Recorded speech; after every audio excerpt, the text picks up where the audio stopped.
human.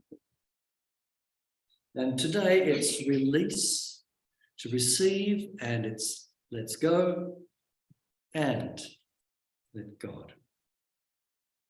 Now, November, this wonderful month of wildness with weather and everything else, and the build-up we're anticipating for December, I think lots of us here, and I've spoken to one or two in particular, we were hoping to have a quiet December, but it never seems to get quieter. It seems to get crazier each year. I've already got 4 different functions which I feel I should attend, but I will attend and I'll enjoy attending to them. So last month, the power was zeal, and before that, order. And as we know, these 12 powers are all working together. And in trying to get order into my life, I find that I have to start releasing certain things. And they say that everything old is new again. So what does that mean? Well, to release, you look around our houses, and even here over the years, we've had to release a basement full of stuff. And unfortunately, the law of giving and receiving works because it kept on filling up again. And now we've got books down there, there's more to come, and books I'm finding everywhere. A beautiful volume of the history of music, which cost about $250, about 15 years ago, was $5. And I thought, my goodness, so I snapped it up just for old time's sake. So I thought, why did I do that? Just the old memory, I hadn't let go of that particular time of my life, which was quite a good time, my studying time at the conservatorium. And we look around at the shops, secondhand shops, and see what was once a joy to us. It's now just sitting there. There's wine glasses, there's cups, there's ashtrays, and I just realized I have another couple of things I have to give away. Last time I was here, I had to release quite a few hymn books. And I still love them, but I look at them now and think, no, they've got to go on to something else, because there's got to be some younger person that was enthusiastic about church hymns as I was. I don't know where I'll find them, but I've got books for that to give away. And I've got books on fitness to give away from when I was super fit. And I've got spiritual books, which I'm yes and no about, because I've got makings of a good library. And I'm looking forward to doing that in my retreat in the country, having them all out there so that there's no digging deep to find a book. And there's other things too that we're going to have to release. And I just think, where do I start? Wendy, who's not here today, gave a great talk on getting rid of stuff. And I'm hoping before the month's over, she'll just refresh our memories of how we can do it. And having had a problem in my bathroom, I had to go through 4 bathroom drawers. I thought, oh, that's where that is. And I thought, no, you didn't know it was there. Just get rid of it. And, you know, there's half-used shampoos that I've got and half-used bits of soap and, oh, this for that. And I thought, no, it's time to go. So I've cleared them up.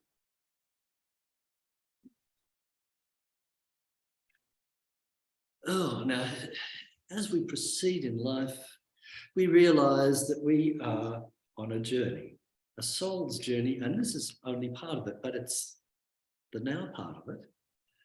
And we're here to store up treasures in heaven, heaven and hell being states of consciousness.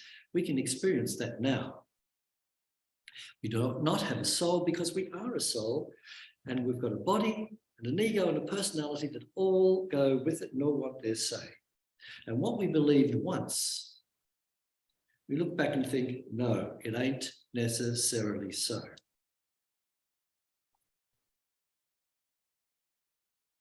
So since this time last year, I've released a lot of stuff. But thinking, well, I'm not getting any brownie points for this because more stuff comes up and on it goes. Now, this can be really, really tiresome, but I can see 2 ways of looking at it. I can be a victim and overwhelmed by what I have to do to get rid of this stuff, or I could be a student And looking at it this way, I realized it had been for my own good. And what I can learn from those experiences have brought me to the awareness I have now of them. I was speaking to someone about 6 months ago, and I said, look, what am I going to do with all this stuff? It's just sitting there. He said, think of the time when you bought it, the pleasure it gave you. And it did. And I think, well, there's got to be someone else at that stage in their development that I can pass these things on to. I know some of you here have been very good in passing things on to each other as we've released them. To me, life is for living, but it's also a school, a mystery school, because we're here to learn how to handle that incredible power that's in us, that infinite intelligence. And the quicker we learn it, the easier life will become compared to now, but I'm sure it'll have its problems in the next stage. Spirit wants us to experience and demonstrate and expand our awareness every day. We want to keep going and get more and more expansion. And as we look around, some things that aren't socially acceptable. You know, I remember when I was young, one of the girls in our final year of high school had a child out of wedlock.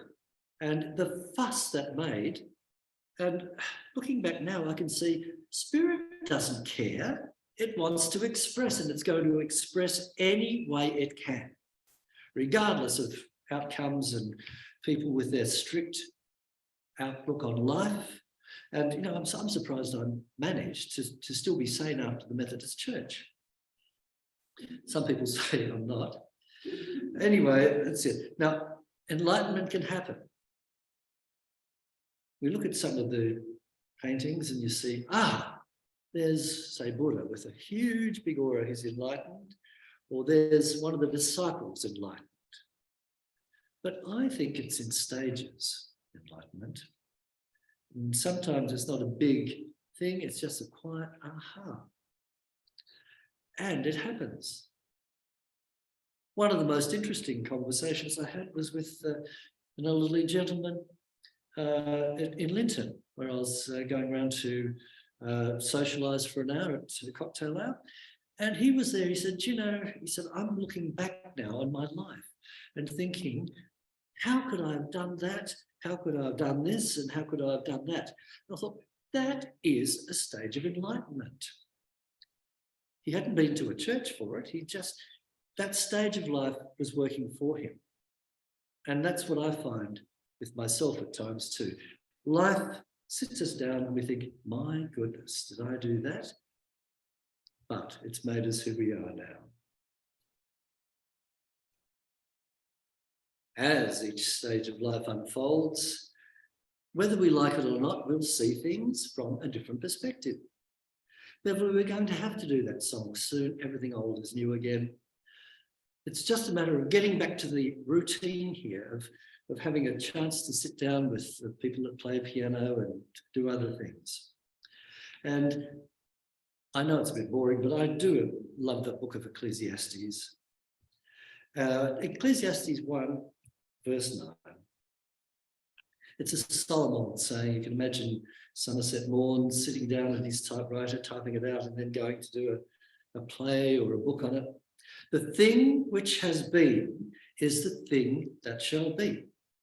And that which is done is that which shall be done. And there is no new thing under the sun. Now, if an English teacher had told us that, or my Sunday school teacher had told our group that, we would have been on the floor laughing. What does that mean? Well, we know we go through different stages of life. We've got childhood, adult, middle age, and old age. And a minister that was here, Reverend Jack Bomar, he's now at a big temple in Chicago. It's an African-American church by the looks of things. And he's found his forte. He was here on this platform for 3 months. And he did tours interstate and he met a few of our Indigenous people, thanks to the blessing of people here that could steer him in that direction. And I don't think it's over yet. We'll see more of Jack as it comes on. But he used Santa Claus to explain the 4 stages of life we all go through. Are you ready? In childhood, we believe in Santa Claus. Young adult, we don't believe in Santa Claus. Middle age, we become Santa Claus. And old age, we start to look like Santa Claus. Oh dear, oh dear. And that's the wisdom of Reverend Jack Bomer. Oh dear. You remember him, Sheila, don't you? Yes. Anyway, so for this month, we focus our attention on get rid of that stuff that no longer serves us. And we hear that saying, we hear it again, and it was here. It's today's, yes. We release the situation, and somewhere it says, let go and let God. Now, does that mean we just dump it after we've spent 10 minutes in meditation? No. As we are God in expression, according to our awareness of it, is how we use it. And as we have more and more expression of God, we know that if we go into meditation, listen for something, that isn't the end of it. The silence comes. And then we go about our business. An Australian mystic who's overseas, Leonard Jacobson, no one knows about him here.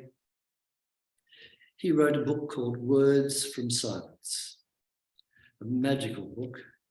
And he was one of the first speakers when we had the Body, Mind and Spirit Festival here, 20 years ago. And I remember speaking with him. I went to one of his workshops here before I was into New Thought, like I am. And it was wonderful. We're all sitting there around. He was sitting on one of those chairs gurus sit on. He didn't look at peace in it, but anyway, we're all thinking, I'm so spiritual, I must act spiritual here. He'd had enough of that. So he put on some music. I think it was Carole King or something. It wasn't too bad. And he said, now, okay, everyone up and dance. But, ooh.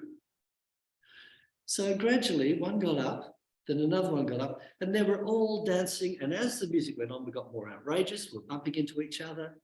And we had a great time. And then we sat down, and then he could proceed with what he wanted to say. He's still going in the States too, but I haven't bothered to follow that one up. When we invoke the I am in our affirmations and denials, we use the power of wisdom to make sure we invoke it in line with infinite intelligence. This cosmic laws working everywhere, regardless of the universes.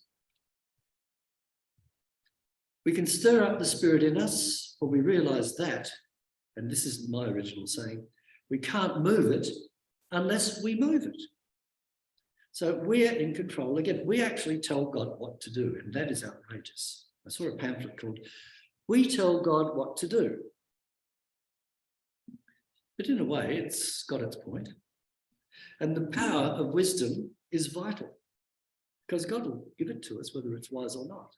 That power will let us use it till we learn how to use it. And how many times have we asked for something and later thought, that ain't what I want? How many times? So this or something better for my journey.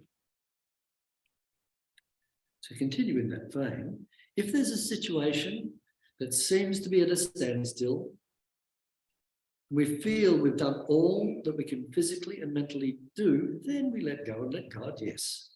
But we are ready to follow any lead that comes our way, which will come along in its own good time. Our higher self works in mysterious ways. And was it you, Reverend Sylvia? You gave us a talk on serendipity. Yes. Those 3 naughty princes from Ceylon. Someone's going to translate that and we'll find the real story that went on. They had a lot of fun. I think it was Ceylon, 3 princes. They went out on their journey for adventures. And they got some unexpected adventures which turned out to be for their good. Marcus Buck has written a beautiful book on serendipity. It's the best one in our library. I hope it's still there. And when we become a member of Unity or apply to become a member, we learn the 5 basic Unity principles. Now, these principles aren't unique to Unity or any spiritual group or religion. They are a distillation of ancient wisdom, which is eternal and unchangeable. The third Unity principle states that we create our experience by the activity of our thinking. We put /feeling there. Everything in the manifest realm has its beginnings in thought and feeling. Is that so? Well, yes, it is. But we're also in the middle of other people's piece of thoughts and feelings, and sometimes we get swept away by them. We're born into it. And my goodness, what a mess that can be when we try and sort it out. But here we have the power to control how we think about it. That is our mysterious power. Are we a victim or a student? And I've mentioned here before about some of the famous lives that we've heard about that weren't going to be a victim, they were a student. So we can remain calm and observant and see what is presented to us in the fullness of time. One of the joys of being together is that when 2 or more are gathered together, there shall that power be amplified, demonstrated as well. When our thoughts and feelings are like that, we pray up and link with others around the globe. And we need to more and more as we're going through this particular time of growth, and I'd say probably upliftment of this planet. Won't labour on this too much, but when I first came into Unity, the Ponder books were my favourite, and she talks about chemicalisation. It's not a term you hear too much now, but when that old idea and that old way of life tries to cling on and on and on, it doesn't want to go. That's the metaphysical story of Pharaoh and Moses and all that stuff. I've done that too often here. But if you want to find out about it, there's plenty of books down there. The Metaphysical Dictionary, it brings those stories into focus and into reality. Those to the path of Unity begin by reading, studying, denials and affirmations for greater good. And as these ideas settle in, then comes up the stirring of those old ideas, opinions, and health problems. And this is where we have to be anchored in faith. And as my Scottish friends used to sing, keep right on to the end of the road. And I remember our Methodist choir, they all go berserk for number 75, that old hymn, Will Your Anchor Hold? Things can sometimes seem to get worse before they get better. So to sum up, this month we learn about elimination and renunciation. And I think it's going to be a good month for it. We've all moved on from last year. We are here now. And the people that are in this sanctuary and on Zoom are amazing people. You've hung in there and you will continue to. I know, because it's been a joy to learn these teachings and be with others that are expressing them. And one of the joys of Zoom is that we can see and have on the screen now. We've got Reverend Phyllis from Adelaide and Grace from Gold Coast.